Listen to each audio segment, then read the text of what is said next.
It would require multiple simultaneous efforts: dredging material from the site of the proposed roadway, engineering and building multiple drawbridges and trestles, and bringing in sand, gravel, and other materials to create a surface that you could drive on. Undaunted, voters in Brunswick and Glynn County, about 1,600 of them, turned out to vote for a referendum to build the causeway. Out of that number, 1,600 voters, there were fewer than 10 dissenting votes. One of them was a Mr. J.B. Wright, who owned 3 of the steamers that brought daily visitors from Brunswick to St. Simons and back to Brunswick.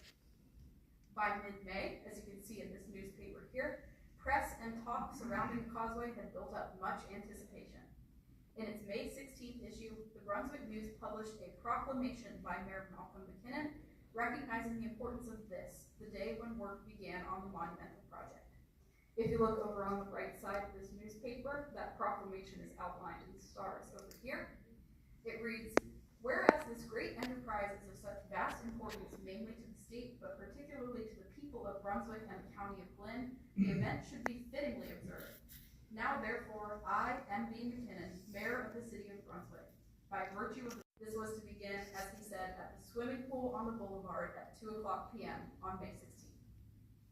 The newspaper further explained that this kickoff would be celebrated with a barbecue at Lanier's Oak, speeches by locals like E.L. Stevens, who was both chairman of the county commissioners and bridge commissioner, and it would also have steamer excursions to the site of the planned highway, so locals could inspect the beginnings of its construction. There would also, it said, be a formal ceremony included in this, which would include the digging of the first shovel of dirt by E.L. Stevens and Miss Catherine McKinnon, the daughter of Mayor Malcolm B. McKinnon. Work on the causeway continued nearly nonstop after this for more than a year. That first newspapers described that to create the causeway, 986,000 cubic yards of solid material was moved from nearby channels, making a beach-like roadway of beautiful sand and shell. By January of 1924, the dredging work was finished, and the causeway's roadbed was spread with gravel, which you can see being moved in on barges here. 3 months later, in April, the causeway and bridges were judged complete, with the exception of one drawbridge. You can also see the construction of one of these bridges here. Like most road building projects of the day, the causeway's construction was financed locally by Glynn County and the City of Brunswick. Throughout the process, both local governing bodies and the general citizenry of Glynn County remained highly involved. When just that one drawbridge was left to complete in April 1924, the newspaper reported that many people from Brunswick drove across the nearly finished causeway, just to turn around and drive back again. The Brunswick News reported that many hundred Brunswickians visited St. Simons yesterday by the highway route, parking their automobiles at the last bridge and walking over to St. Simons. From there, visitors to the island could rent cars to further explore, and many looked forward to the causeway's opening day for cars, which was promised later that very same week.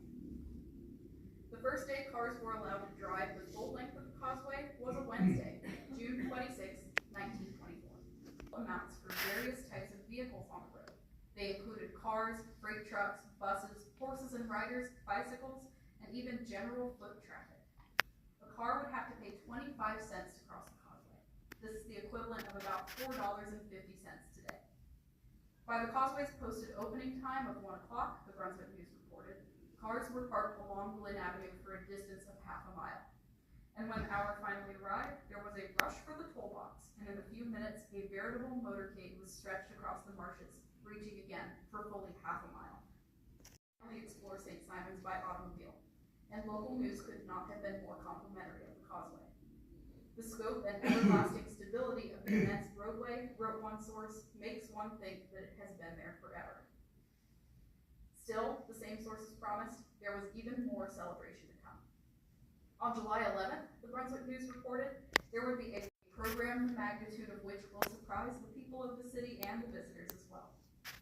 When the day arrived, the program truly was spectacular. It began with a parade at 10 in the morning, led by floats and cars decorated by locals. These were followed by cars occupied by then Governor Cliff Walker, members of the House and Senate, speakers for the remainder of the program, and other distinguished guests, and finally, by any other cars that wished to join the parade. The route published in the paper the day before Mansfield to Union, thence on to Union to Gloucester, byway to the island. This issue also featured photos of, as they called them, the Big Triumvirate, this group of local leaders, Malcolm McKinnon, E.L. Stevens, and J Torras, that the news celebrated as responsible for the success of the new causeway. The parade began as promised, accompanied by 15 local beauties riding on the floats. One of these young women, Mary Parker, remembered later that her float broke down as the parade started, but she was soon thrilled to find herself crossing the causeway, riding on the running board of the governor's car. The parade came to a halt only at the drawbridge crossing the Frederica River, where a formal christening ceremony would take place. There was a ribbon crossing the road that was cut, and much as it had been the digging of the first shovel of dirt for the causeway more than a year before, the honor of christening the Frederica River Bridge was given to Catherine McKinnon, the daughter of Mayor Malcolm McKinnon. She's that young girl who can be seen holding the bouquet of flowers near the middle of this photo.